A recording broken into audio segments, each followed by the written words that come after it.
I returned to the U.S. Army as an officer after 9 years of enlisted service.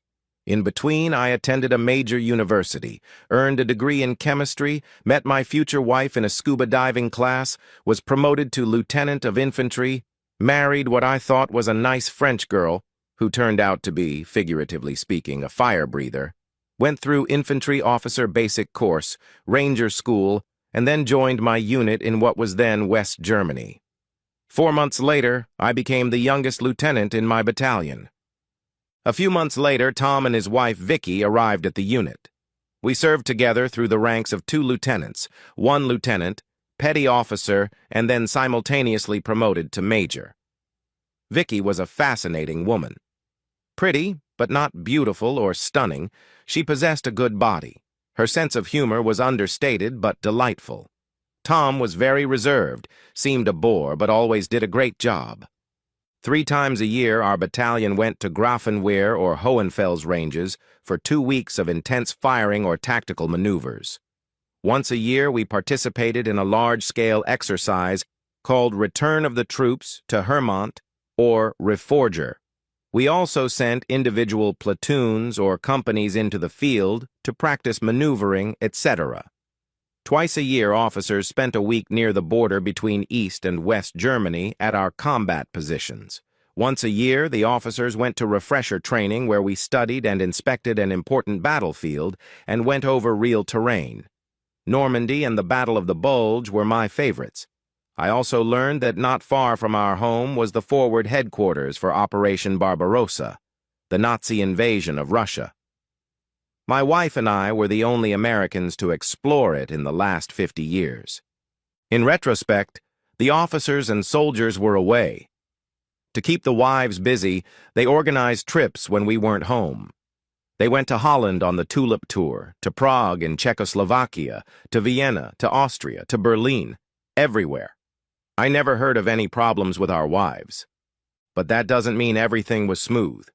When we were in the field, we learned that several wives from the tank battalion had been arrested for organizing prostitution. It took almost 2 weeks to find out the details. In the meantime, my wife and I spent almost every weekend traveling. She had family in Paris, and we visited her twice a year. We managed to see almost all of Paris. We traveled around the rest of Europe. I taught scuba diving classes in Pisa, Italy, at Camp Darby. We took tour buses to Holland and the Costa del Mar in Spain. We traveled to Vienna, Austria, for my wife to act in a play. Life was busy, and the 3 years in West Germany flew by quickly. I was selected as a captain but transferred to what was called military intelligence. Tom and Vicky followed me a few months later. We enrolled in the Army Intelligence Center and School at Fort Huachuca near Sierra Vista, Arizona. I took a transition course and then an almost duplicative military intelligence officer training course. I was having problems with my wife, who was being a bitch almost constantly, so I volunteered to go to South Korea unaccompanied for 1 year. I told my wife that I was being sent there on orders. Technically, it was true, I just never told her the rest of the story. Tom and Vicky went to Fort Bragg, North Carolina. I spent the next year as an intelligence officer in the U.S. DMZ and was in charge of intelligence in the Western Corridor and one of the brigades in the 2nd Infantry Division. I was also in charge of security in the village outside my camp gates. I was also in charge of all the houseboys in our camp. I prefer taut abs and large breasts, so I was rarely tempted while in South Korea. As a matter of fact, I wasn't. There were just never any nice breasts there. My wife came to visit us for 6 months, and we traveled around South Korea and made love. A lot. A year later, I kissed my Yobo goodbye, more on that later, and returned to the States, lingering on Desert Storm and the Shield. Inside scoop. Spending many days a week in the DMZ, I saw every sign that North Korea was preparing to attack the South. But it didn't happen. So I drove through Arizona, picked up my wife, and we drove together to Fort Bragg, North Carolina. My marriage endured. It dissolved after 6 years. We socialized often with Tom and Vicky, changing the places we spent time. I began to notice a change in Vicky. She became more withdrawn and aloof. Literature had not yet been born, so I didn't know what signs to look out for. I was assigned to the 82nd Airborne Division, G2 Operations. I was the TOC Jump Chief and provided the Commander-in-Chief with operational information once we were on the ground. I later worked for him when he was a Corps Commander and then when he was Chairman of the Joint Chiefs of Staff. Tom also served in the 82nd, but in the MI Battalion. Funny thing is, I never had the opportunity to work with him. One evening on my way home, I stopped by the Officers Club. I needed to unwind and was sipping a Coke. I looked to the far end of the room and saw Vicky snuggled up next to a man who wasn't Tom. They were very comfortable together. They were having an engaging conversation. I stayed there for about 20 minutes and then left. The last thing I saw was them kissing, deep. This was back before cell phones, so I didn't have a camera. I got home, called Tom, and said, "Tom, we need to talk." We agreed to meet the next day at one of the diners. I swore my wife to silence and told her. She started crying. The next day I told Tom what I had seen. He was visibly devastated. Vicky had been a pillar of support and encouragement to Tom. I had never seen one without the other, except at work. He saw warning signs everywhere. Late hours, gradual withdrawal from work, less affection, reduced lovemaking. We had no evidence of an actual affair, but he was angry enough to open fire on me. He thanked me and left.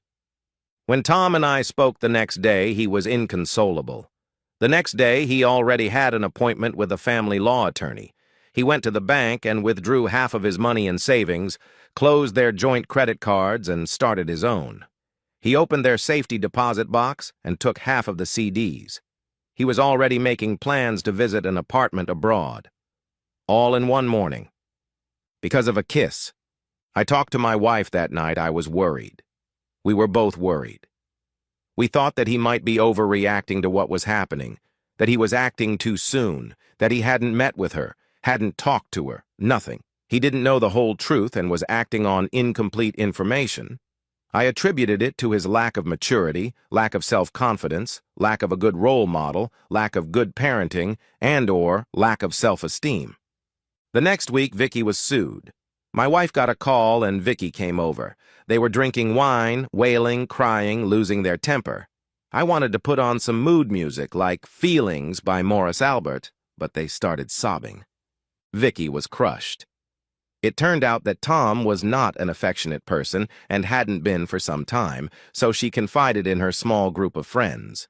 Her wife recounted that one guy actually listened to her and gave her sound advice. The group dwindled until finally there was only one left. The kiss I watched was their first and only one, but I didn't tell Vicky I was an observer. I felt sorry, very sorry for my old friends. She had to move out and rent an apartment. The good news was that they had no children. Vicky quickly found a great job. She had a management degree from Indiana. Tom went full nuclear, but he had no proof of the affair. But that didn't matter. He went on with his life. He was brainless, stubborn, immature, and stupid. The divorce was easily negotiated, 50-50. They had been married just under 10 years, so he didn't have to give up his Ex-Servicemen's Protection Act pension. She was awarded alimony, and he had to pay for her housing. I didn't know all the details, but I learned how painful divorce can be. Vicky was thriving. She was able to go back to school, got a master's degree and a promotion. Then she learned to dance. While attending a dance class, she met a man. He was handsome, much taller, and a great dancer. They went out every week. Vicky was just radiant. Lesson: don't start too soon. Talk to your spouse and find out what's really going on. Tom, however, was broke after the divorce. He retired after 20 years of working, but never met another woman who would agree to live with him. We talk from time to time. His heart is more broken than anything else because he didn't listen to reason.